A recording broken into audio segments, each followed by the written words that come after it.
Welcome to the On the Gold podcast. Today's topic, when to put down the detector with Chris Ralph. Hey everybody, welcome to this episode of On the Gold. And today, in the continuing series with Mr. Chris Ralph, we are going to be discussing when to put down the detector. Chris, how are you doing today? I'm doing great. All right. I'm so glad to have you back. I'm really looking forward to this series. This is a makeup of one that we started, and we just simply, the audio just fell apart. I've had an awful lot of messages asking when this is going to be coming up as a follow-up for your original podcast, which, man, you talk about going down a lot of rabbit holes. We definitely did do that.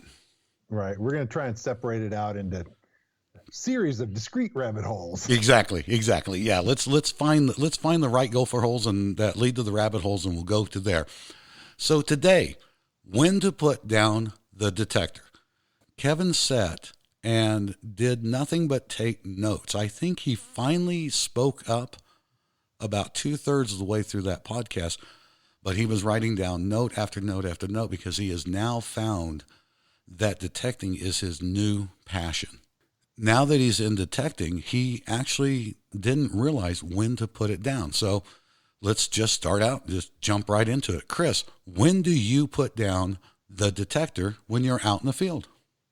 Hey, whenever I think that I can get more gold another way. So, we had talked about this, and I basically said that, detecting and dry washing or detecting and sluicing or high banking, they all go together. They feed off each other. And, if you can cover a huge amount of ground with your detector, and if you get into a patch or something like that where there's a decent amount of gold, a lot of times there's some fine gold with it that no metal detector is ever going to see. And so digging it up and running it through, like I say, a high banker or dry washer, depending on where you are, can result in getting a whole lot more gold. I've had a lot of experience where that really has benefited me. I think anybody that's doing this for any period of time that uses their detector as a tool that has the other tools in the toolbox will know that, you know what, there comes a point. And I love the remark that you made. You were out there working with your detector and you were getting into smaller and smaller and smaller pieces of gold. And you realized that you were dry washing with your metal detector. I thought that was a great line. Yeah, no, it really was. And I remember thinking it to myself, I'm dry washing this spot with my metal detector, which is not the way to go. You should dry wash with a dry washer, because they kept getting smaller and smaller pieces. When I first found that patch was, I don't know, maybe 6 feet wide and 30 or so feet long. It was literally the top of a little hill where hydraulic miners had mined on either side. On either side, it dropped down, and the top of the rise where they didn't work, there was some good gold left there. And I had found some nice nuggets and spent a number of days digging and taking nuggets out, and there was quite a lot of dirt that I dug aside, and I thought, and it kept getting smaller and smaller and smaller and smaller pieces until I was getting, just stuff that was only a grain or two.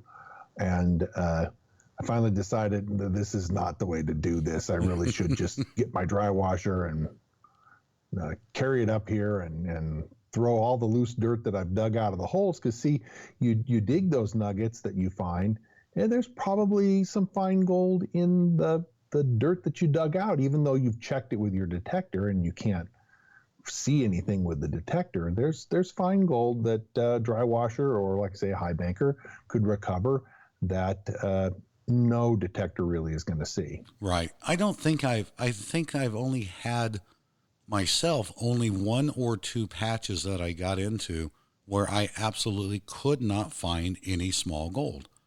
Yeah, I've heard of a couple of ones like that. I know of a guy that you and I both know that years ago he found a patch in Nevada where he told me I think he got like 300 nuggets out of a small area. Mm-hmm. And so he decided to bring in a dry washer, and he brought in a dry washer, and I think he found 3 or 4 little nuggets that he'd missed with his detector and maybe a pennyweight of fine gold.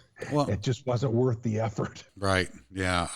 There is the return on investment or the diminishing returns. Diminishing returns is more, I think, more in the lines of that. And you have to know when to walk away.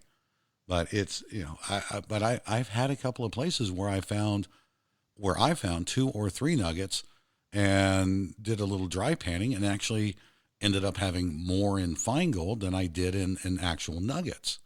Yep. And then the other thing that goes with it is checking the walls of your hole when you're done digging. So whether even if you didn't start with a metal detector and you didn't start working a known patch, if you started digging someplace that looked good and you're getting decent gold, you really need to check the walls of that hole, the bottom of the hole, the walls of the hole with your metal detector, because in the base of the hole, you think you're getting into bedrock, and sometimes there's little cracks, crevices that are so small you're really not even seeing them. They're not really noticeable.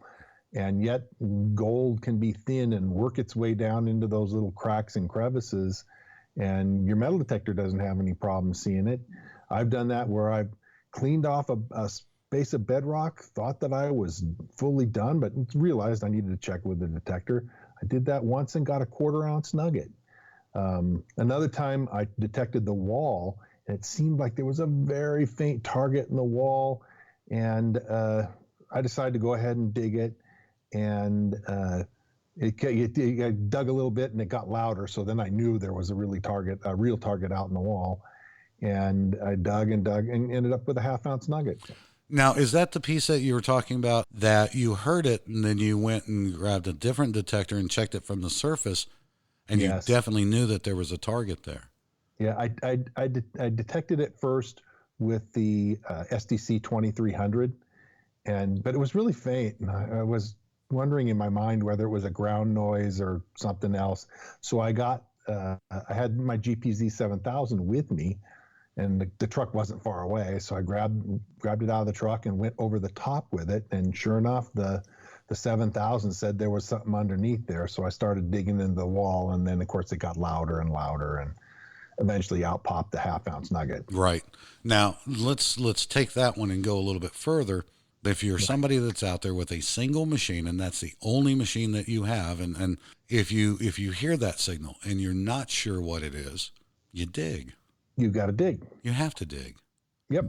I wasn't going to walk away from that target, considering that I was digging in a hole where I'd found nuggets within 10 feet of where that 1/2 ounce nugget was. I found a nugget a little over an ounce. Mm-hmm. So I knew I was at a good spot, right? Right. Oh, and, yeah. You're not going to walk away from something like that. No, in an area like that, I just have a rule of thumb. If I hear a signal, if I hear anything that even sounds like a signal, I'm digging until it either comes out of the ground or it just completely disappears. It's right. It's a little bit of time. It's just a little bit of time. Where else would you put down the detector and go back to any sort of other type of prospecting or mining? When there really isn't enough coarse gold to set off a detector or to be something that you found. I was recently up in Montana with a friend who has a gold and sapphire mine. The gravels that he mines contain both gold and sapphires. But the gold is, he's got some pieces. He showed me some pieces that he had, specimens and things that were larger size that certainly would set off any metal detector. But the bulk of the gold that he finds is so small that the most sensitive detectors that you and I know about would barely set off these little flakes if the flake was right close to the coil of the detector. Right. So it's really not a great place to be metal detecting, simply because there's just not enough coarse gold. But in spite of that, there's actually some decent gold. The amount of gold that he has total in the ground is pretty good, but it's too fine for metal detecting. So, good place for high banking, or as he was doing, he was running sluices and jigs and centrifugal wheels or centrifugal bowls. Yeah. The smaller version of the Knudsen. Yes. Yeah. Yeah. It was that type. Now, this is one thing that's always driven me crazy, and I really want to know what your thoughts are. I've been researching an area. I know that I want to go in because of my research and looking at different things. I have the plan of going in with my metal detector because reading, I've read about nuggets and different things like this. And when I load my truck or load my side by side, if it's a dry area, I'm throwing my dry washer in with this, or I'm throwing something in to where I can do some testing and sampling. To me, and this is my opinion, I think if you just take your detector, throw it in the truck, and drive all this way on an area that you're researching, only to detect, you're missing so many other opportunities. I guess that I would normally go out with my detector and then just take a few buckets and some screens or something like that. Enough that I could take a decent sample and see, whether there was an issue.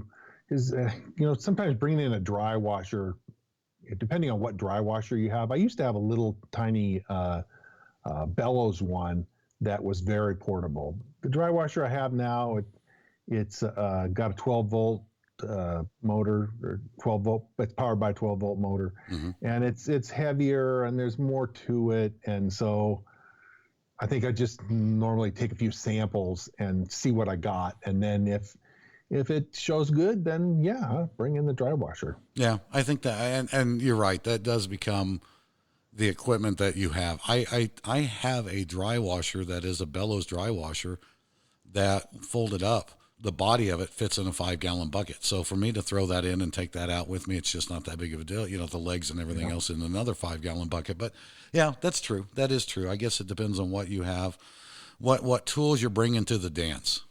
Right. Exactly. And I guess the whole point of when to put down the detector is to use all the tools you've got available. And what's the most important tool that you have available? Well, your mind and what your knowledge, but as far as equipment, use all the equipment you have to get the best results that you can get. Right.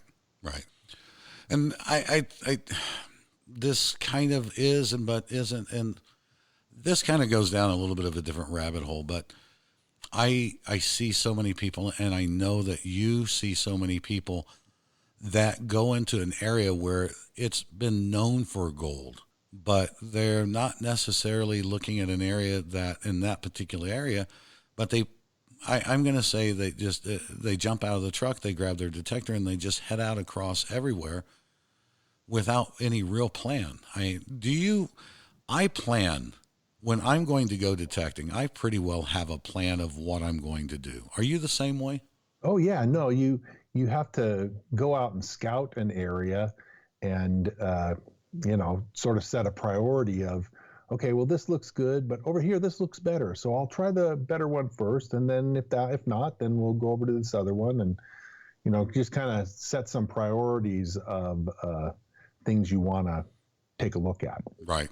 Yeah. And there are a lot of times I'll see something in the ground and I won't even turn the detector on. I'll just set it down and I'll just start taking a walk and looking around at everything, and then plan of the plan or the sub plan and so on like that. I'll create those, and maybe I waste a little bit of time. I you know what? I grant it. I will tell you that maybe I get overly analytical about it when I could have followed this trail and had my detector, but I'll take off down this track looking at something and I'll see something else and then I'll follow that. And then by the time I get back to where the detector is, I pretty well have an idea. Is it a waste of time? For most people, it might be, but for me, it's always worked out. So I like that. My thing, if you're getting into a new area, is to look first and leap second. Too many people, like you say, they get to an area, the first place they find that seems to look okay, they drop their stuff and start digging. Yeah. And that's not always the best plan, because I've had plenty of ones where I didn't really make a plan in advance or didn't figure out what seemed to be the best priorities. And, maybe at the end of the day, you notice something, ooh, I should have gone over there. but I've already spent almost all the day doing something else, and so I don't have time to do that.